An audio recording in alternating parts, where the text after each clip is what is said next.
और शिव जी के जो गण हैं वो कौन हैं?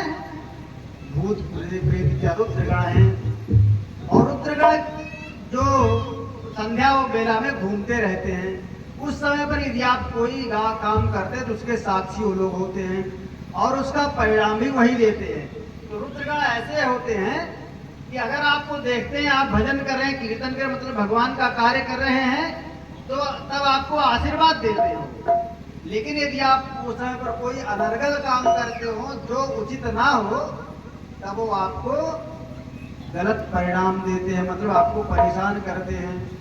यहाँ पर देखो मुहूर्त की विशेषता क्या है, समय की विशेषता क्या है, समय कितना महत्वपूर्ण है और उस समय का कितना सही ढंग से यहाँ विवेचना किया गया है, यहाँ कितना अच्छे समझाया गया है। जब हम कोई भी कार्य करते हैं तो उसमें कभी कभी क्या होता है कि बहुत सारे लोग कहते हैं कि या जब समय मिल जाए तभी उस काम को कर लेना चाहिए, लेकिन हर जगह ये सूत्र लागू नहीं होता है। ये सूत्र खाली कहाँ कहाँ लागू होगा, जब आप लोक व्यवहार में होंगे।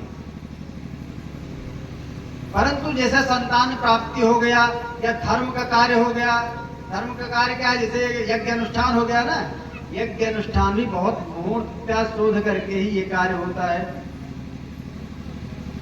बिना मुहूर्त के ये सब कार्य नहीं करना चाहिए।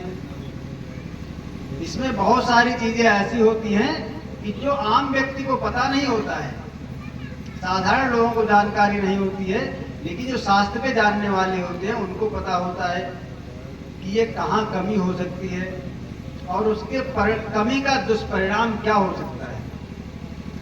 क्योंकि यज्ञ आप कोई भी कर्म करते हैं, ये संसार क्या है, यज्ञ है।